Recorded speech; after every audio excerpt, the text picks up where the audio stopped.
ബുജേട്ടാ നമസ്കാരം. നമസ്കാരം. ഒടുവിൽ അത് സംഭവിക്കുകയാണ്. ബംഗ്ലാദേശ് വലിയ നാശത്തിലേക്ക് പോകുന്നു എന്നുള്ളത് നമ്മൾ നേരത്തെ തന്നെ വാർത്തകൾ കൊടുത്തിരുന്നതാണ്. ഇപ്പോഴിത് അവിടെ ഒരു പട്ടാള അട്ടിമറി വന്നിരിക്കുന്നുവെന്ന സുപ്രധാനമായിട്ടുള്ള റിപ്പോർട്ടുകളാണ് പുറത്തു വന്നിരിക്കുന്നത്. നമ്മൾ ന്യൂസ് ഇന്ത്യ മലയാളം അടക്കമുള്ള മാധ്യമങ്ങൾ ആ വാർത്ത കൊടുക്കുകയും ചെയ്തു. ഒരു പട്ടാള അട്ടിമറി വരുന്നു. മ്യാൻമറിൽ അരക്കൻ ആർമി ശക്തിപ്പെടുന്നു. അവിടെ അരക്കൻ ആർമിക്ക് അമേരിക്ക ആയുധങ്ങൾ കൊണ്ടു കൊടുക്കുന്നു എന്നാണ് നമ്മൾ മനസ്സിലാക്കുന്നത്. പോരാത്തതിന് മ്യാൻമറിൽ ഇന്ത്യയുടെ ഒരു റോഡ് പണി നടക്കുന്നു. പാകിസ്ഥാൻ നാലായി പിളരാൻ. നമ്മുടെ ഏഷ്യയിലെ ജിയോ പൊളിറ്റിക്സ് കംപ്ലീറ്റ്ലി ചേഞ്ച് ആവുകയാണ് ഡ്രാസ്റ്റിക്കലി എന്നുള്ള ഒരു വിവരങ്ങളാണ് ഇപ്പോൾ പുറത്തു വന്നുകൊണ്ടിരിക്കുന്നത്. ഇത് ആർക്കാണ് ഗുണപ്പെടുക? ചൈനയ്ക്കാണോ? ഇന്ത്യക്കാണോ? അമേരിക്കയ്ക്കാണോ? ഈ ഏഷ്യയിലെ ജിയോ പൊളിറ്റിക്സ് മാറുമ്പോൾ, ഏഷ്യ എന്ന് പറയുന്ന ലോകത്തിലെ ഏറ്റവും വലിയ കോണ്ടിനെന്റ് ആണ്. ഈ കോണ്ടിനെന്റിൽ ശക്തമായ സ്വാധീനം ഉറപ്പിക്കാൻ ഈ മൂന്ന് രാജ്യങ്ങളും ശ്രമിക്കുന്നുണ്ട്. ഇത് ആർക്കായിരിക്കും ഇതിന്റെ ആത്യന്തികമായിട്ടുള്ള ഒരു വിജയം ഇവിടെ ഈ ആധിപത്യം ഉറപ്പിക്കുന്നത്? നല്ലൊരു ചോദ്യമാണ്. അത് നല്ലൊരു ചോദ്യം, ആർക്കായിരിക്കും ഇവിടെ ആധിപത്യം ഉറപ്പിക്കാൻ. പക്ഷെ എനിക്ക് തോന്നുന്നത് പ്രത്യേകിച്ച് ആർക്കും ആധിപത്യം ഉറപ്പിക്കാൻ കഴിയില്ലെന്ന് മാത്രമല്ല, എല്ലാവർക്കും ഒരു തലവേദനയായിക്കൊണ്ടിരിക്കുകയാണ് എന്ന് പറയേണ്ടി വരും. കാരണം നമുക്കത് മൊത്തത്തിലൊന്ന് നോക്കേണ്ടി വരും. കാരണം ശ്രീലങ്കയിലെ കാര്യം നമുക്ക് എടുക്കാം. ശ്രീലങ്കയിൽ ചൈന കൊണ്ട് ഫണ്ട് ചെയ്യുന്നു. അവിടുത്തെ ഇവിടെ നമ്മളുടെ അയൽ രാജ്യങ്ങളിൽ സംഭവിച്ചത് എന്താന്ന് ചോദിച്ചാൽ, ഈ സ്വന്തം സാമ്രാജ്യങ്ങൾ കെട്ടിപ്പടുക്കാൻ വേണ്ടി അവിടുത്തെ രാഷ്ട്രീയ പാർട്ടികളും നേതാക്കന്മാരും രാജ്യങ്ങളെ ബലികഴിച്ച വാർത്തകളാണ് നമുക്ക് ചുറ്റുമുള്ളത്. അത് ശ്രീലങ്കയിലായിക്കോട്ടെ, ബംഗ്ലാദേശിലായിക്കോട്ടെ, പാകിസ്ഥാനിലായിക്കോട്ടെ, നേപ്പാളിലായിക്കോട്ടെ. അതായത് സ്വന്തം കീശ വീർപ്പിക്കാനും സ്വന്തം കുടുംബത്തെ രക്ഷപ്പെടുത്താനും വേണ്ടിയിട്ട് രാജ്യങ്ങളെ വെച്ച് തന്നെ കളിച്ചതിന്റെ ഫലമാണ് ഇപ്പോൾ കാണാൻ കഴിയുന്നത്. ശ്രീലങ്കയിൽ സംഭവിച്ചത് എന്താണ്? അവിടുത്തെ പ്രസിഡന്റ് ഉൾപ്പെടെ കൊട്ടാരം വിട്ട് ഓടി രക്ഷപ്പെടേണ്ട ഒരു സാഹചര്യത്തിലേക്ക് ആ രാജ്യം നീങ്ങിപ്പോയി. അതിന്റെ കാരണം എന്ന് വെച്ച് കഴിഞ്ഞാൽ, അനിയന്ത്രിതമായ ഫണ്ടുകൾ പലയിടത്തുനിന്നും വാങ്ങിക്കൂട്ടുകയും രാജ്യം ഒരു വലിയ കടക്കണിലേക്ക് പോകും. ഇതൊന്നും ഭരണാധികാരികൾ അറിയാതെ ചെയ്യുന്നതല്ല, അറിവില്ലായ്മയോട് ചെയ്യുന്നതല്ല. അവരാ വലിയ രീതിയിലുള്ള ഫണ്ട് വാങ്ങിയെടുക്കുമ്പോൾ അതിനൊരു വലിയ പങ്കും അവിടുത്തെ ഉദ്യോഗസ്ഥന്മാരും ആ ഭരണാധികാരികളും കൂടി ചേർന്ന് അടിച്ചു മാറ്റുക എന്നുള്ളതാണ്. ആ അടിച്ചു മാറ്റുന്നതിന്റെ തിക്തഫലം എവിടെയാണ്? ജനങ്ങളുടെ മുതുകത്ത് ഈ ടാക്സ് രൂപത്തിൽ വരികയാണ്. നമ്മൾ കണ്ടതാണ്. ശ്രീലങ്കയിൽ 250-300 രൂപയാണ് ഒരു ലിറ്റർ പെട്രോളിന്. ആ വിലയിലേക്ക് അവരെത്തി. ചായക്ക് പോലും 250 രൂപ എത്തുന്ന ഒരു സാഹചര്യത്തിലേക്ക് ശ്രീലങ്ക മാറി. കാരണം ഈ വാങ്ങുന്ന പൈസ തിരിച്ചു കൊടുക്കേണ്ടതായിട്ടുണ്ട്. ഈ തിരിച്ചു കൊടുക്കാൻ പറ്റാതെ വരുമ്പോൾ എന്ത് ചെയ്യും? ഇത് ജനങ്ങളുടെ മുതുകത്തേക്ക് നികുതിയായി അടിച്ചു കൊടുക്കുകയാണ്. ഇവിടെയൊക്കെയാണ് നമ്മുടെ രാജ്യം വളരെ ശക്തമായി തന്നെ മുൻപോട്ട് പോകുന്നത്. നമ്മൾ അനാവശ്യമായി കടമെടുക്കുന്നില്ല എന്ന് മാത്രമല്ല, അമിതമായ നികുതി ഭാരം ജനങ്ങളുടെ മുതുകത്ത് വെച്ച് കൊടുക്കുന്നുമില്ല. ഇവിടെ 1 രൂപ 2 രൂപയൊക്കെ പെട്രോളിന് കൂടിക്കഴിഞ്ഞാൽ തന്നെ വലുതായിട്ട് നമ്മൾ സംസാരിക്കുന്നവരൊക്കെ ഹാപ്പി ഇൻഡെക്സിലും മറ്റും ഉണ്ടായിരുന്ന ശ്രീലങ്കയുടെ അവസ്ഥ നമ്മൾ കാണേണ്ടതാണ്. ഇനി പാകിസ്ഥാനിലേക്ക് വന്നാൽ അവർ പരമ്പരാഗതമായി തന്നെ ഒരു സ്റ്റെബിലിറ്റി ഇല്ലാത്ത ഒരു രാജ്യമാണ്. ഭരണം എപ്പോഴും മാറി മറിയും. പട്ടാളം തന്നെയാണ് അവിടെ എപ്പോഴും ഒരു ഭരണത്തിൽ. ഇപ്പോഴത്തെ അവിടുത്തെ ഒരു പുതിയ രീതി അങ്ങനെയല്ല. പുതിയതായി വരുന്ന വാർത്തകൾ അങ്ങനെയല്ല. പട്ടാളത്തിനകത്ത് തന്നെ വിവിധ ഗ്രൂപ്പുകളുണ്ട് ഭരണം പിടിക്കാൻ. മുമ്പ് അതില്ലായിരുന്നു. മുമ്പ് അവരുടെ ഒരു ജനറലിന്റെ നേതൃത്വത്തിൽ ഒറ്റ ഗ്രൂപ്പായിട്ട് പട്ടാളം നിന്ന് അധികാരം പിടിക്കുകയാണെങ്കിൽ ഇപ്പോഴങ്ങനെയല്ല. അതിൽ തന്നെ മുനീറിന്റെ ഒരു ഗ്രൂപ്പുണ്ട്. പഞ്ചാബിൽ നിന്ന് ഇപ്പൊ പുതിയതായിട്ട് വന്നിരിക്കുന്ന ഒരു സൈനിക മേധാവിയുണ്ട്. അദ്ദേഹത്തിന്റെ ഒരു ഗ്രൂപ്പുണ്ട്. ഈ ISIയുടെ മേധാവിയായിട്ടുള്ള അവരുടെ ഇപ്പൊ പുതിയ ഉപദേഷ്ടാവിന്റെ ഗ്രൂപ്പുണ്ട്. അങ്ങനെ 3 പേര് അതിനുവേണ്ടി തന്നെ അവിടെ നിൽക്കുന്നുണ്ട്. ഇതുകൂടാതെ ജയിലിൽ കിടക്കുന്ന ഇമ്രാൻഖാൻ, പിന്നെ ഷഹബാസ് ഷെരീഫ്, ബിലാവൽ ഭൂട്ടോ, അതങ്ങനെ നിൽക്കുന്നത്. അത് പൊളിറ്റിക്സ് ആണ്. പക്ഷെ പൊളിറ്റിക്സ് അല്ലല്ലോ പ്രശ്നം, സൈന്യമാണല്ലോ അവിടുത്തെ പവറും ശക്തിയാണ്. ആ രീതിയിലേക്ക് ആ രാജ്യം പോകും. നേപ്പാളിൽ കഴിഞ്ഞ കുറെ നാളുകളായി നമ്മൾ ശ്രദ്ധിച്ചു, കഴിഞ്ഞ ഒരു 5-6 വർഷമായി നമ്മൾ ശ്രദ്ധിച്ചു കഴിഞ്ഞാൽ ഒരു സ്ഥിരതയില്ലാത്ത ഭരണമാണ്. തൂക്ക് ഭരണമാണ്. അവിടെ തൂക്ക് മന്ത്രിസഭ പോലെ വരുന്നു. നേപ്പാൾ കമ്മ്യൂണിസ്റ്റ് പാർട്ടി കുറച്ച് നാള് കോരിയുടെയൊക്കെ നേതൃത്വത്തിൽ അധികാരത്തിലിരിക്കുന്നു. അതിനുശേഷം അവരെ കളഞ്ഞിട്ട് അടുത്ത ടീം വരുന്നു. ഇവിടെ എല്ലാം വന്നിട്ട് ഇപ്പൊ എന്താണ്? നേപ്പാളിന്റെ ഒരു വലിയ അതിർത്തി തന്നെ ചൈനയുടെ കൈവശമാണ് ഇരിക്കുന്നത്. ചൈനയ്ക്ക് ഇപ്പോൾ വലിയ ഫണ്ട് അവരങ്ങോട്ട് കൊടുക്കുന്ന രീതിയിലേക്ക് പാപ്പരായി കടം കയറി നിൽക്കുകയാണ്. ഇനി നമ്മൾ മ്യാൻമാറിലേക്ക് വരുമ്പോൾ ഇന്ന് അതിനെക്കുറിച്ച്, അരക്കൻ ആർമിയുടെ കാര്യത്തെക്കുറിച്ച് ബംഗ്ലാദേശിന്റെ ഈ കരസേന മേധാവി അദ്ദേഹം പറയുന്ന ഒരു പ്രധാന പോയിന്റ് എന്ന് പറഞ്ഞ അസമാൻ, അദ്ദേഹം പറയുന്ന ഒരു കാര്യം പ്രധാനമായിട്ട് എന്താണെന്ന് വെച്ച് കഴിഞ്ഞാൽ, അദ്ദേഹം പറഞ്ഞ അരക്കൻ ആർമി ബംഗ്ലാദേശിന്റെ ഇടനാഴിയിലേക്ക് അവർ നിലയുറപ്പിച്ചിട്ടുണ്ട്. അതിലൊരു നിലപാടെടുക്കണമെങ്കിൽ നമ്മുടെ രാജ്യത്ത് ഒരു ജനാധിപത്യ രീതിയിൽ തിരഞ്ഞെടുക്കപ്പെടുന്ന ഒരു സർക്കാർ ഉണ്ടായേ പറ്റൂ. എങ്കിൽ മാത്രമേ ഈ അരക്കൻ ആർമിയുടെ ആ ഒരു ഇൻവേഷൻ ശ്രമങ്ങളെ നമുക്ക് തടയാനോ തടയിടാനോ ഇല്ല അതിനെക്കുറിച്ച് സംസാരിക്കാനോ കഴിയും. അതുകൊണ്ട് ഇതേ രീതിയിൽ ബംഗ്ലാദേശിൽ പോയി കഴിഞ്ഞാൽ എല്ലാം തകരും, ഞങ്ങൾക്കത് കയ്യും കെട്ടി നോക്കിയിരിക്കാനാകില്ല എന്ന് അദ്ദേഹം പറയുമ്പോൾ അതിൽ നമുക്ക് മനസ്സിലാക്കാൻ കഴിയുന്ന കാര്യം അധികം വൈകാതെ അത് പട്ടാള ഭരണത്തിലേക്ക് പോകും. എല്ലാം തന്നെ നേരത്തെ തന്നെ അദ്ദേഹം ഒരു മുന്നറിയിപ്പ് കൊടുത്തു. ഡിസംബറിന് മുമ്പ് തെരഞ്ഞെടുക്കപ്പെടുന്ന ഒരു സർക്കാർ വന്നില്ല എങ്കിൽ ഞങ്ങൾ വേണ്ട കാര്യം ചെയ്യും എന്ന് സൈന്യം പറഞ്ഞത്. എനിക്ക് തോന്നുന്നു ഇപ്പോൾ ഡിസംബർ വരെ പോകുമെന്ന് എനിക്ക് തോന്നുന്നില്ല. ഒരുപക്ഷെ പട്ടാള ഭരണം ഏറ്റെടുക്കാനുള്ള സാധ്യതകൾ വളരെ കൂടുതലാണ്. കാരണം ബംഗ്ലാദേശിന്റെ മറ്റ് ബന്ധങ്ങളെല്ലാം ആകപ്പാടെ തകർന്ന് തരിപ്പണമായി. ഇവിടെ അതിനകത്ത് രസകരമായ ഒരു കാര്യം എന്ന് വെച്ച് കഴിഞ്ഞാൽ നമ്മുടെ ഇന്ത്യയിൽ കൂടെ ട്രേഡ് നടത്താൻ വേണ്ടിയിട്ടുള്ള നമ്മൾ പോർട്ടിന്റെയും വിമാനങ്ങളുടെയും ഒക്കെ ആ ഒരു കരാർ നമ്മൾ റദ്ദാക്കി കഴിഞ്ഞപ്പോഴത്തേനും, പക്ഷെ നമ്മൾ എല്ലാം ഫുള്ള് റദ്ദാക്കില്ല. 2 പോർട്ടുകൾ നമ്മൾ തുറന്നു കൊടുത്തു. അതിലൊന്ന് മഹാരാഷ്ട്ര ബോംബെ ആണ്, മറ്റൊന്ന് കൊൽക്കത്തയാണ്. ഈ 2 പോർട്ടുകൾ നമ്മൾ തുറന്നു കൊടുത്തിരുന്നു. അതായത് അവരുടെ അടപടലം കൂട്ടിയിരുന്നു. പക്ഷെ ഇതിനകത്ത് കുഴപ്പമുണ്ട്. ഈ 2 പോർട്ടിൽ കൂടെ അവർക്ക് അയക്കുമ്പോൾ വലിയ സാമ്പത്തിക നഷ്ടം അവർക്ക് വരുന്നുണ്ട്. ഈ 2 എണ്ണത്തിൽ കൂടെ അയക്കുമ്പോഴത്തേനും.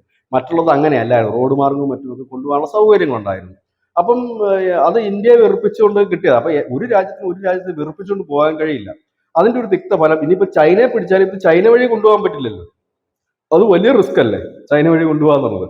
അപ്പം അത് ആ ഒരു മണ്ടത്തരമാണ് അവർ ചെയ്തത്. പക്ഷെ ഇന്ത്യ എന്ത് ചെയ്തു, എല്ലായിടത്തും പൂട്ടിയിട്ടില്ല, പൂനെയും കൽക്കത്തയും തുറന്നു കൊടുത്തിട്ടുണ്ട്. പക്ഷെ അതുവഴി ഇവർക്ക് കയറ്റുമതി ചെയ്യാൻ കഴിയില്ല. കാരണം വലിയ ചെലവ് വരുന്നത് കൊണ്ട് വ്യാപാരികളാകെ ടെൻഷൻ. വ്യാപാരികൾ പറഞ്ഞ് എത്രയും പെട്ടെന്ന് ഇന്ത്യയുമായിട്ട് നിങ്ങൾ പ്രശ്നം സോൾവ് ചെയ്യൂ എന്നാണ് അവർ അവിടെ പറയുന്നത്. അപ്പം ഇപ്പൊ ഇരിക്കുന്ന യൂനസ് എന്ന് പറഞ്ഞാൽ അങ്ങനെ പരിണതപ്രജ്ഞനായിട്ടുള്ള രാഷ്ട്രീയ നേതാവൊന്നുമല്ല. അദ്ദേഹം അവിടുത്തെ ഒരു ഡമ്മി ആയിട്ട്, ഒരു പാവയായിട്ടൊരു വ്യക്തിയാണ്. പുള്ളി എന്തെങ്കിലുമൊക്കെ ചെയ്ത് ഹീറോ ആകാനുള്ള ശ്രമത്തിലാണ്. ഒരുപക്ഷെ ജമാഅത്ത് ഇസ്ലാമിക്കാർ എഴുതി കൊടുക്കുന്ന ഐഡിയയിലായിരിക്കും അദ്ദേഹം പോകുന്നത്. ആ പോക്കിലാണ് അദ്ദേഹത്തിന് പലതും നഷ്ടപ്പെടുന്നത് എന്നുള്ളതാണ് അതിനകത്ത് വിചിത്രമായ ഒരു കാര്യം. അവിടെ നിന്ന് വരുന്ന വാർത്തകളൊക്കെ അത്തരത്തിലാണ്. അവിടെയാണ് ഈ അമേരിക്ക അവരുടെ ഒരു ചരക്ക് വിമാനം നിറയെ ആയുധങ്ങളുമായി മ്യാൻമാറിൽ എത്തിച്ചു കൊടുത്തുവെന്നും അവരുടെ സൈനിക ഉദ്യോഗസ്ഥരെല്ലാം കൂടെ ധാക്കയിൽ എത്തിയിട്ടുണ്ടെന്നും ഒക്കെ ഉള്ള വാർത്തകൾ പുറത്തു വരുന്നു. അപ്പം അപ്പം നമ്മുടെ ചുറ്റി കിടക്കുന്ന രാജ്യങ്ങളുടെയൊക്കെ അവസ്ഥ ഏതാണ്ട് ഇതുപോലെ തന്നെയാണ് നിൽക്കുന്നത്. മാലിയിലെ അവസ്ഥയും വ്യത്യസ്തമൊന്നുമല്ല മാൽദീവ്സിന്റെ. അപ്പൊ ഇങ്ങനെ കിടക്കുന്ന ഒരു സ്ഥലം, ഇവിടത്തേക്കാണ് സാമ്പത്തിക കുതിപ്പിന് ഒരുങ്ങുന്ന 2 രാജ്യങ്ങളാണ് ഈ മേഖലയിലെ ചൈനയും ഇന്ത്യയും. ശക്തമായ 2 രാജ്യങ്ങളാണ്. ഇവിടെയും ചില പ്രശ്നങ്ങളുണ്ട്. ചൈനയെ സംബന്ധിച്ച് പറഞ്ഞു കഴിഞ്ഞാൽ അവരൊരു സാമ്പത്തിക പ്രതിസന്ധിയിലാണ് ഇപ്പോൾ കടന്നു പോകുന്നത്. പ്രത്യേകിച്ച് ഈ താരിഫ് യുദ്ധം വന്നതോടുകൂടി തന്നെ അവിടെ വലിയ രീതിയിലുള്ള തൊഴിലാളികളെ പിരിച്ചുവിടുക, അവർ സമരം ചെയ്യുന്ന ആ രീതിയിലാണ്. ഇതിനു മുമ്പ് ഒരു വാർത്ത ഈ ചൈനയിൽ നിന്ന് വന്നിരുന്നു.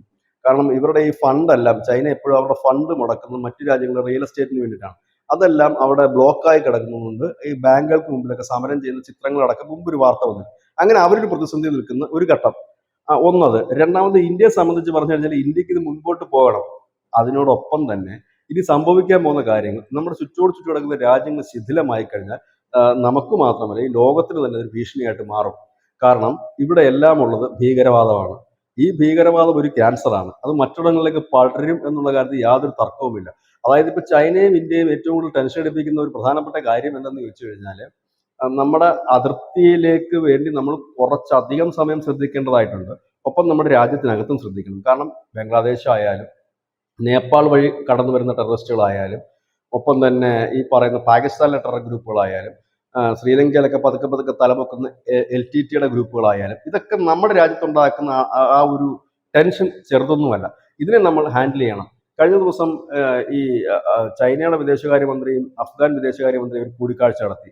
അതിനുശേഷം അഫ്ഗാൻ മന്ത്രി കൊടുത്തൊരു ഉറപ്പുണ്ട്, അഫ്ഗാന്റെ മണ്ണ് ചൈനയ്ക്ക് എതിരെ ഉപയോഗിക്കില്ല എന്നൊരു ഒരു ഉറപ്പ് അദ്ദേഹം കൊടുത്തിട്ടുണ്ട്. അപ്പൊ എല്ലാവരും ഈ ഭീകരവാദത്തെ ഭയക്കുന്നുണ്ട്. നമ്മൾ കണ്ടതാണ് അമേരിക്കയിൽ പോലും വളരെ ഈസി ആയിട്ട് പോയി ഭീകരവാദികൾക്ക് ആളുകളെ കൊലപ്പെടുത്താൻ കഴിയുന്ന ഒരു സാഹചര്യം. നമ്മളെ ഏറ്റവും സുരക്ഷിതമെന്ന് കരുതുന്ന ഒരു ഇടമാണ് അമേരിക്ക എന്നുള്ളതാണ്. പക്ഷെ സുരക്ഷിതമല്ല, അത് വേറെ കാര്യം. ഏറ്റവും കൂടുതൽ ക്രിമിനൽ കേസുകളും കാര്യങ്ങളും ഒക്കെ രജിസ്റ്റർ ചെയ്യപ്പെടുന്ന ഒരു ഇടം കൂടിയാണ് അവിടെ. അപ്പോൾ അവിടെ പോലും അങ്ങനത്തെ ഒരു സാഹചര്യത്തിലേക്കാണ് നീങ്ങുന്നത്. ഇനി രണ്ടാമത്തെ ഒരു കാര്യം, ഇന്ത്യയെ പോലെ അല്ലെങ്കിൽ ചൈനയെ പോലുള്ള രാജ്യങ്ങൾ, ചൈനയ്ക്ക് പിന്നെ കുറച്ചുകൂടെ ക്രൂക്കഡ് ബുദ്ധിയുണ്ട്. ഇന്ത്യ പോലുള്ള രാജ്യങ്ങൾ അഭിമുഖീകരിക്കാൻ പോകുന്ന മറ്റൊരു വിഷയം എന്താണെന്ന് വെച്ച് കഴിഞ്ഞാൽ നമ്മുടെ അയൽവക്കത്തുള്ള രാജ്യങ്ങളൊക്കെ രൂക്ഷമായ ഭക്ഷ്യക്ഷാമം, രൂക്ഷമായ മരുന്ന് ക്ഷാമം, ഇതെല്ലാം ഉണ്ടാകുമ്പോൾ നമുക്ക് കയ്യും കെട്ടി നോക്കിയിരിക്കാൻ കഴിയില്ല. ചൈനയെ സംബന്ധിച്ച് അവരവിടെ ഇൻവെസ്റ്റ് ചെയ്തിട്ട് അവിടുത്തെ ഭൂമി അടിച്ചെടുക്കാൻ നോക്കുമ്പോൾ ഇന്ത്യക്ക് അങ്ങനത്തെ ഒരു പോളിസി നമുക്കില്ല. പകരം നമ്മൾ ഇവർക്ക് കൊടുത്തേ പറ്റൂ. നമ്മൾ ഗോതമ്പായാലും ഇവർക്കുള്ള മെഡിസിൻസ് ആയാലും, ഇപ്പൊ ഈ അടുത്ത് നമ്മൾ അഫ്ഗാനിസ്ഥാനിലേക്ക് കയറ്റിവിട്ടത് ഈ ശൈത്യകാലത്ത് ഉപയോഗിക്കുന്ന വസ്ത്രങ്ങൾ അഫ്ഗാനികൾക്ക് നമ്മൾ കയറ്റി വിട്ടായിരുന്നു. ഇതെല്ലാം നമ്മളാ ചെയ്യുന്നത്. ഇതെല്ലാം നമ്മൾ ഇവരെയൊക്കെ പരിപാലിപ്പിച്ച് മുമ്പോട്ട്. ഈ അഫ്ഗാനിസ്ഥാനെ കുറിച്ച് പറയുമ്പോഴും കഴിഞ്ഞ ദിവസം ഞാൻ ഒരു വാർത്ത കണ്ടിരുന്നു. അതായത് ഈ ചൈന പാകിസ്ഥാൻ എക്കണോമിക് കോറിഡോർ അത് അഫ്ഗാനിസ്ഥാനിലേക്ക് എക്സ്റ്റെൻഡ് ചെയ്ത് അഫ്ഗാനിസ്ഥാൻ വഴി ഇറാനിലേക്ക് ഇറക്കാനാണ് ഇപ്പോൾ ചൈന ശ്രമിക്കുന്നത്. അപ്പോൾ ചൈനയ്ക്ക് മനസ്സിലായോ പാകിസ്ഥാൻ ഇനി ഒരു സ്റ്റേബിൾ ആയിട്ടുള്ള രാജ്യമല്ല, പാകിസ്ഥാനിലൂടെ ഇവരുടെ കോറിഡോർ പോയി കഴിഞ്ഞാൽ അവിടെ BLA ഉണ്ട്, ഇപ്പുറത്ത് തെഹ്രീക്കെ താലിബാൻ ഉണ്ട്, സിന്ധു ദേശം വരുന്നു, പാക് അധീന കശ്മീർ വലിയ പ്രക്ഷോഭം നടക്കുന്നു. അപ്പോൾ അങ്ങനെ വന്നു കഴിഞ്ഞാൽ നമുക്കത് വലിയ തിരിച്ചടിയാകുമെന്ന് ചൈനയ്ക്ക് മനസ്സിലായിട്ടാണോ അഫ്ഗാനിസ്ഥാനുമായിട്ട് ഒരു ഡീൽ ഇട്ടിട്ട് അഫ്ഗാനിസ്ഥാൻ വഴി സെപ്പക്ക് ചൈന പാകിസ്ഥാൻ കോറിഡോർ നേരെ കൊണ്ടുവന്ന് ഇറാനിലോട്ട് കണക്ട് ചെയ്ത് അവിടെ നിന്ന് തുറമുഖത്തിലേക്ക് ഇറക്കാനുള്ള പരിപാടി അവർ നടത്തുന്നത്? അല്ല, ഇത് ഈ വഴി തന്നെയാണ് നമ്മളും വെട്ടിക്കൊണ്ടിരിക്കുന്നത്. ചബാർ തുറമുഖത്ത് നിന്ന് അഫ്ഗാനിസ്ഥാൻ വഴിയുള്ള ഒരു റൂട്ടാണ് നമ്മൾ ക്ലിയർ ചെയ്തുകൊണ്ടിരിക്കുന്നത്. ഇറാന് അഫ്ഗാനിസ്ഥാൻ വഴി ഒരു റൂട്ട്. കാരണം നമുക്കത് വളരെ ഈസിക്ക് മറ്റു രാജ്യങ്ങളിലേക്ക് പോകാൻ കഴിയുന്ന റൂട്ടാണ്. പാകിസ്ഥാനെ ശല്യപ്പെടുത്താതെ തന്നെ, അല്ലെങ്കിൽ പാകിസ്ഥാന്റെ പ്രശ്നങ്ങൾ ഇല്ലാതെ പോകാൻ ഈ സെയിം റൂട്ടിന് വേണ്ടി തന്നെയാണ് ഇപ്പോൾ ചൈനയും പിടി നടത്തിക്കൊണ്ടിരിക്കുന്നത്. ഇനിയിപ്പോ ഒരു പക്ഷേ അഫ്ഗാനിസ്ഥാൻ ഇനി രണ്ടു കൂട്ടർക്കും കൂടെ ഷെയർ ചെയ്ത് കൊടുക്കുമ്പോൾ ഈ വഴിയൊന്നും അറിയില്ല. ചൈനയ്ക്കും ഇന്ത്യക്കും കൂടെ ഷെയർ ചെയ്ത് കൊടുക്കും. പക്ഷെ അതിനും സാധ്യതകൾ വളരെ കുറവാണ്. ഇപ്പൊ ചൈന കൊണ്ടുപോയിട്ട് അഫ്ഗാനിസ്ഥാന്റെ നാഷണൽ ബാങ്കിൽ വലിയ ഇൻവെസ്റ്റ്മെന്റ് നടത്തിയിട്ടുണ്ട്. ഒപ്പം തന്നെ ഇന്ത്യയും വലിയ രീതിയിൽ മുതൽ മുടക്ക് കൈമെയ് മറന്ന് നമ്മൾ അവരെ സഹായിക്കുന്നു. നമ്മൾ സഹായിക്കുന്നതിന്റെ ലക്ഷ്യം വേറൊന്നുമല്ല. നമുക്കിപ്പോ ചബാർ തുറമുഖം ഓപ്പൺ ആയി കഴിഞ്ഞാൽ നമുക്ക് അതുവഴി ഒരു വലിയ റൂട്ടായിട്ടുണ്ട്. അത് അഫ്ഗാന്റെ മണ്ണിൽ കൂടെ തന്നെയുള്ള റൂട്ടാണ്. മുൻപ് ഉണ്ടായിരുന്ന റൂട്ടാണ്, അത് വീണ്ടും ആകുന്നു. അപ്പൊ അവിടെ നമുക്ക് താലിബാൻ എല്ലാവിധ പിന്തുണയും തന്നിട്ടുണ്ട്. ഒരു കുഴപ്പം വരുന്നില്ല, നിങ്ങൾ പെട്ടെന്ന് പണി കഴിക്കും, ഞങ്ങൾ റെഡിയാക്കാമെന്നത്. ഈ ധൃതി പിടിച്ച് അഫ്ഗാനിസ്ഥാനിൽ ഇന്ത്യ ഡാമൊക്കെ പണിയുന്നതിന്റെ കാര്യം അവരൊക്കെ മാക്സിമം നൽകിക്കൊണ്ട് ആ റൂട്ട് നമ്മൾ മേടിച്ചെടുക്കുക എന്നുള്ളതാണ്. അവിടത്തേക്ക് വഴിപെട്ടാനാണ് ഇപ്പൊ ചൈനയും ശ്രമിക്കുന്നത്. പക്ഷെ ചൈനയുടെ ആ ഒരു ശ്രമത്തിൽ വിജയിക്കാൻ സാധ്യത ഒരു കുറവാണ്. കാരണം ഇപ്പൊ തന്നെ അവിടുത്തെ മാധ്യമങ്ങളൊക്കെ പറഞ്ഞു തുടങ്ങിയിട്ടുണ്ട്, ചൈനയുടെ നോട്ടം മുഴുവൻ ഈ ധാതു സമ്പത്തിലാണ് അഫ്ഗാനിസ്ഥാനിൽ. അത് ഖനനം ചെയ്യുക എന്നുള്ളതാണ് അവരുടെ മെയിൻ ലക്ഷ്യം. ഇന്ത്യയുടെ ലക്ഷ്യം അതല്ല. ഇന്ത്യയുടെ ലക്ഷ്യം ഈ റൂട്ടാണ് നമ്മുടെ ലക്ഷ്യം. അതായത് ഈ ഇറാൻ അഫ്ഗാനിസ്ഥാൻ വഴി റഷ്യ, പിന്നെ അവിടുന്ന് അങ്ങ് കടന്നു പോകുന്ന ഒരു റൂട്ടിലേക്കാണ് നമ്മൾ നോക്കുന്നത്. ഇത് നമ്മളുടെ വ്യത്യാസം. അതിൽ എത്രത്തോളം മുൻപോട്ട് പോകുമെന്നറിയില്ല. ഏതായാലും പാകിസ്ഥാൻ ഏതാണ്ടൊക്കെ ഒറ്റപ്പെട്ട അവസ്ഥയിലാണ്. ഈ കഴിഞ്ഞ ദിവസം ജക്കാർത്തയിൽ വെച്ചിട്ട് IOC-യുടെ ഒരു സമ്മേളനം നടക്കുകയുണ്ടായി, ലോകത്തെ എല്ലാ മുസ്ലിം രാജ്യങ്ങളുടെയും. അവിടെ പോയിട്ട് പാകിസ്ഥാൻ വീണ്ടും ഒരു അജണ്ട അവിടെ കൊണ്ടുവന്നു. അവിടെ അവർ അവതരിപ്പിച്ച പ്രമേയം എന്ന് പറഞ്ഞാലും ഇന്ത്യയുമായിട്ടുള്ള യുദ്ധത്തിൽ പാകിസ്ഥാൻ ജയിച്ചു. പക്ഷേ കാശ്മീർ വിഷയത്തിൽ നമ്മുടെ മുസ്ലിം രാജ്യങ്ങളുടെ എല്ലാം പിന്തുണ വേണം. എനിക്ക് തോന്നുന്നു 54 രാജ്യങ്ങളോ മറ്റോ ഉണ്ട്, പിന്തുണ വേണമെന്ന് പറഞ്ഞ് അവരൊരു പ്രമേയം അവതരിപ്പിച്ച് ഒരു അജണ്ട പൊക്കി പിടിച്ചുകൊണ്ട് വരാൻ ശ്രമിച്ചു. പക്ഷെ ചരിത്രത്തിൽ ആദ്യമായി പാകിസ്ഥാൻ വലിയ തിരിച്ചടി ആ യോഗത്തിലുണ്ടായി. ഈജിപ്റ്റ്, ഇന്തോനേഷ്യ, അതുപോലെ തന്നെ ബഹ്റിൻ, ഈ 3 രാജ്യങ്ങൾ അതിനെ എതിർത്തു. അതിന്റെ കാര്യം എന്ന് വെച്ചാൽ ഇന്തോനേഷ്യ ഇന്ത്യയുമായിട്ട് ഇപ്പോൾ ലേറ്റസ്റ്റ് ഡെവലപ്മെന്റ് എന്ന് വെച്ചാൽ ബ്രഹ്മോസിന്റെ ഒരു കരാറിൽ ഒപ്പിട്ട് കഴിഞ്ഞിരിക്കുന്നു, ബ്രഹ്മോസ് വാങ്ങാനായിട്ട്. ഈജിപ്റ്റ് കണക്ടിവിറ്റിയുടെ കാര്യങ്ങൾ, അതുപോലെ തന്നെ മറ്റ് കാര്യങ്ങൾക്കായി ഇന്ത്യയായിട്ടുള്ള കരാറുകൾ നിലവിലുണ്ട്. ബഹ്റിനും കൂടുതൽ അടുക്കാൻ ശ്രമിക്കുന്നു. അപ്പൊ അവർ പറഞ്ഞത് അതൊന്നും നടക്കില്ലെന്നാണ്. അതിനിടയിൽ ഉയർന്നു കേട്ട മറ്റൊരു വാർത്ത എന്ന് പറഞ്ഞാൽ ഒമാൻ ഈ പറഞ്ഞു എന്നാണ്. അതായത് കാശ്മീരിനെ കുറിച്ച് പരുഷമായ വാക്കുകൾ പാകിസ്ഥാൻ ഉപയോഗിക്കരുതെന്ന് ഒമാൻ ഒരു താക്കീത് അതിൽ നൽകുകയുണ്ടായി. അപ്പൊ ചരിത്രത്തിൽ ആദ്യമായിട്ട് പാകിസ്ഥാൻ ആ മുസ്ലിം ഫോറത്തിൽ നിന്ന് തിരിച്ചടി ഏറ്റു എന്ന് നമുക്ക് പറയേണ്ടി വരും. എന്തുകൊണ്ടാണ് ആ തിരിച്ചടി ഏറ്റത് എന്ന് ചോദിച്ചാൽ, ഈ ഉള്ള മുസ്ലിം രാഷ്ട്രങ്ങളിൽ പലതുമായി ഇന്ത്യക്ക് അടുത്ത ബന്ധങ്ങളാണുള്ളത്. എല്ലാവർക്കും രക്ഷപ്പെടണമല്ലോ, അല്ലാതെ വെറുതെ ഈ മതം പറഞ്ഞുകൊണ്ടിരുന്നു യുദ്ധം പറഞ്ഞുകൊണ്ടിരുന്നിട്ട് അവർക്ക് ജീവിക്കാൻ പറ്റില്ല. അപ്പൊ അവര് കുറച്ചുകൂടി നല്ല ബന്ധമായി കഴിഞ്ഞപ്പോഴത്തേക്കും അവരിതിനെ നഖശികാന്തം തള്ളാൻ തുടങ്ങി. അപ്പോൾ പാകിസ്ഥാനെ കൈവച്ചുകൊണ്ടിരുന്ന ആർക്കും ഗുണമില്ലെന്ന് ചൈനയ്ക്ക് മനസ്സിലായിട്ടുണ്ട്, മറ്റുള്ളവർക്ക് മനസ്സിലായിട്ടുണ്ട്. ഇപ്പോൾ ട്രംപ് കാണിക്കുന്ന സ്നേഹം നമ്മൾ മുൻപ് പറഞ്ഞതുപോലെ തന്നെ മുനീറുമായി ചേർന്നുകൊണ്ട് ക്രിപ്റ്റോ കറൻസിയുടെ മകളുടെയും മരുമകന്റെയും വ്യാപാരത്തെ പുഷ്ടിപ്പെടുത്തുക എന്നുള്ളത് മാത്രമാണ്. അപ്പൊ ഇങ്ങനെയുള്ള ജിയോ പൊളിറ്റിക്സ് മാറുമ്പോൾ ഇവിടെ പാകിസ്ഥാൻ വെറും ഒരു പടമായി മാറും. അവരെന്തൊക്കെയോ സൈനിക ശക്തിയാണ് അല്ലെങ്കിൽ ആണവ ശക്തിയാണ് എന്ന് പറഞ്ഞിടത്ത് ലോകത്ത് ആദ്യമായിട്ടാണ് ഒരു ആണവ രാജ്യത്തെ മറ്റൊരു ആണവ രാജ്യം കയറി അടിച്ചിട്ട് പോകുന്നത്. അതോടുകൂടി അവരുടെ ആ ഒരു കെട്ടുമട്ടും അവർ സുരക്ഷിതമല്ല ആ പാകിസ്ഥാൻ എന്നൊരു ചിന്ത വന്നു. ഒപ്പം തന്നെ ദുർബലരാണ് സൈനികപരമായിട്ടും എന്നൊരു ചിന്ത വന്നു. പൊതുവെ സാമ്പത്തികപരമായിട്ട് അവർ ദുർബലതയാണ്.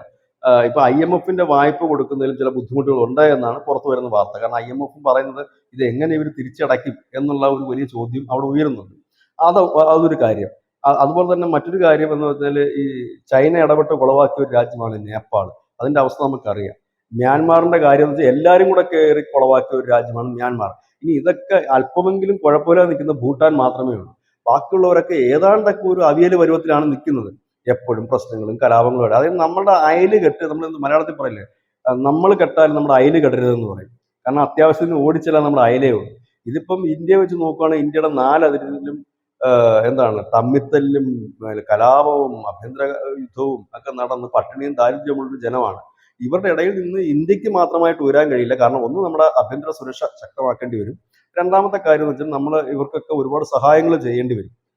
അത് ഒരു മാനുഷിക പരിഗണനയുടെ പുറത്തായാലും മറ്റൊന്നിന്റെ പുറത്തായാലും. കാരണം ഈ ജനത്തിനെ ശാന്തമാക്കി നിർത്തുക എന്നുള്ളത് ലോകത്തിന്റെ മുഴുവൻ കടമയാണ്. കാരണം ഇവർ പിന്നെയും വയലന്റ് ആയി കഴിഞ്ഞാൽ വലിയ പ്രശ്നങ്ങളായിരിക്കും. അപ്പൊ അവർക്ക് വേണ്ട കാര്യങ്ങളൊക്കെ കൊടുത്തിട്ട് നമ്മൾ ആ രീതിയിലേക്ക് പോവുക. എനിക്ക് തോന്നുന്നത് ഈ പാകിസ്ഥാന്റെ ഒക്കെ പോക്ക് കാണുമ്പോഴത്തേനും അത് പലതായിട്ട് വിഭജിച്ച് പോകാനുള്ള സാധ്യതകൾ വളരെ കൂടുതലാണ്. പെട്ടെന്ന് സംഭവിക്കില്ലെങ്കിൽ പോലും നമ്മളിപ്പോൾ സിറിയയിലും യമനിലും ഒക്കെ കാണുന്നതൊക്കെ ഓരോ പ്രദേശത്തിന്റെ ഭരണാധികാരികളായിട്ട് ഓരോ വിഭാഗങ്ങൾ രംഗത്ത് വരുന്ന ഒരു കാഴ്ചയായിരിക്കും. ഇപ്പോഴത്തെ അവസ്ഥയിലാണെങ്കിൽ ബംഗ്ലാദേശിലും അത് അങ്ങോട്ടേക്കുള്ള പോക്കാണ്. അതാണ് ഇപ്പോൾ അവിടെ പട്ടാളം ഭരണം പിടിക്കാൻ വേണ്ടി നടത്തുന്ന നീക്കം. പിന്നെ ശ്രീലങ്കയെ സംബന്ധിച്ച് ഇപ്പൊ അവര് എങ്ങനെങ്കിലുമൊക്കെ തട്ടിമുട്ടി മുമ്പോട്ട് പോകാനുള്ള ഒരു ശ്രമത്തിലാണ്. ആരെയും പിണക്കാതെ പിടിക്കാതെ ഒക്കെ മുമ്പോട്ട് പോകാനുള്ള ഒരു ശ്രമത്തിലാണ്. അവിടെയും ഇന്ത്യ വലിയ രീതിയിൽ ഫണ്ടിങ് ചെയ്യുന്നുണ്ട് ശ്രീലങ്കയ്ക്ക്. നമ്മള് നേപ്പാളിന് ചെയ്യുന്നുണ്ട്, ഒപ്പം ഈ പറയുന്ന മ്യാൻമാറിന് ചെയ്യുന്നുണ്ട്, അരക്കൻ ആർമിക്ക് പ്രത്യേകം ചെയ്യുന്നുണ്ട്. കാരണം അവിടെ ഓരോ പ്രവിശ്യയാണല്ലോ ഈ മ്യാൻമാർ എന്ന് പറയുന്നത്. ജുണ്ടാട വിഭാഗത്തിന്റെ കയ്യിലിരിക്കുന്ന കുറെ പ്രദേശം, മറ്റൊരു പ്രദേശം അരക്കൻ ആർമിയുടെ കയ്യിലിരിക്കുന്ന പ്രദേശം. ഇത് കൂടാതെ വേറെയും ചില ഗ്രൂപ്പുകളൊക്കെ ഉണ്ട്. അത് പിന്നെ ചൈനയുടെ ബോർഡറിലാവന്മാര് അവിടെ കുറെ പ്രദേശം. അപ്പൊ അങ്ങനെയൊക്കെ ഉള്ള വിഷയങ്ങൾ നടക്കുന്നുണ്ട്. ഏതായാലും നമ്മൾക്ക് ഇപ്പൊ ഏറ്റവും രസം എന്ന് വെച്ചാൽ ഈ കുറെ എണ്ണം മുങ്ങിത്താഴാൻ പോവുകയാണ് നമ്മുടെ ചുറ്റിലും. നമുക്കും നീന്തി മുമ്പോട്ട് പോകേണ്ടതായിട്ടുണ്ട്. ആ കൂട്ടത്തിൽ ഇവന്മാരെ ഒന്ന് ബാലൻസ് ചെയ്ത് നിർത്തേണ്ടതായിട്ടുമുണ്ട്. ആ അവസ്ഥയിലാണ് ഇന്ത്യ എന്ന് പറയേണ്ടി വരും. കാരണം നമുക്ക് ഒറ്റയ്ക്ക് രക്ഷപ്പെടാനും പറ്റില്ല. കാരണം ഇവന്മാരൊക്കെ കൂടെ തടുത്തുകൂട്ടി കൊണ്ടുപോകണ്ടേ. കാരണം ഇവന്മാര് ഉള്ളത് വലിയ പുഴുക്കുത്തുകളാണ്. അതിന്റെയാണ് ഒരു വലിയ വിഷയം എന്നുള്ളത്. ഇതൊക്കെയാണ് ഇപ്പൊ നമുക്ക് ഇതിൽ നിന്നും മനസ്സിലാക്കാൻ കഴിയും. അതായത് അസ്ഥിരമായ ഒരു അയൽക്കാരാണ് ഇപ്പൊ നമുക്കുള്ളത്. അതിൽ നിന്ന് ഇന്ത്യക്ക് എന്ത് നേട്ടം ഉണ്ടാക്കാൻ കഴിയും എന്നുള്ളതാണ് മറ്റൊരു കാര്യം. പിന്നെ മറ്റൊരു സംഭവം എന്ന് പറഞ്ഞാൽ ഏഷ്യയിലെ രണ്ട് പ്രബല രാജ്യങ്ങളായി ഇന്ത്യയും ചൈനയും മാറുന്നു എന്നുള്ളതാണ്. ബാക്കി അല്പമെങ്കിലുമൊക്കെ ശക്തരാണെന്ന് വാഗുണ്ടെങ്കിലും പറഞ്ഞുകൊണ്ടിരുന്ന പാകിസ്ഥാനും അതല്ല എന്ന് ലോകത്തിന് മുമ്പിൽ പ്രൂവ് ചെയ്യപ്പെട്ടിരിക്കും. അന്ന് നേരത്തെ പ്രൂവ് ചെയ്താണ് ഇപ്പോൾ ഒന്നുകൂടെ ആയിരിക്കുന്നത്. ഇനിയിപ്പോൾ ഈ ഏഷ്യയിൽ അവർക്ക് അങ്ങനെ ഒരു വലിയ വെല്ലുവിളിയില്ല. പിന്നുള്ളത് റഷ്യയാണ്.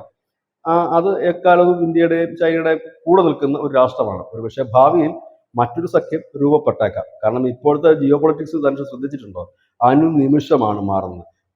മുമ്പ് മാറ്റങ്ങൾ വർഷങ്ങൾ എടുത്തിട്ടായിരുന്നെങ്കിൽ ഇപ്പം മാറ്റങ്ങൾ ഓരോ നിമിഷമാണ്. ഇപ്പം നമ്മൾ സംസാരിച്ച് വെച്ച് കഴിയുമ്പോൾ തന്നെ മറ്റൊരു അലയൻസോ അല്ലെങ്കിൽ മറ്റൊരു റിലേഷനോ ഉണ്ടാകും. കാരണം ഇന്ന് നമ്മുടെ ശത്രുപക്ഷത്ത് നിൽക്കുന്ന രാജ്യം നമ്മുടെ മിത്രമാകുന്നു. മിത്രമായിരുന്ന ഒരു ശത്രുവാകുന്നു. ഇങ്ങനെ മാറി മറിഞ്ഞാണ് പോകുന്നത്. ഇതിനിടയിൽ ട്രംപിന്റെ കളി വേറെ. അങ്ങനെ പലയിടത്തും പല രീതിയിലും കാര്യങ്ങളൊക്കെ കുഴഞ്ഞു മറിയുകയാണ്. സത്യത്തിൽ ഇപ്പൊ എന്താണ് നടക്കുന്നതെന്നോ കൃത്യമായിട്ട് ലോകത്തിന്റെ ഒരു ജിയോ പൊളിറ്റിക്സ് ഇപ്പോൾ ആർക്കും പ്രവചിക്കാൻ പോലും പറ്റാത്ത ഒരു സാഹചര്യത്തിലാണ് ലോകം കടന്നു പോകുന്നത്. താങ്ക് യു ചേട്ടാ. Thank you so much.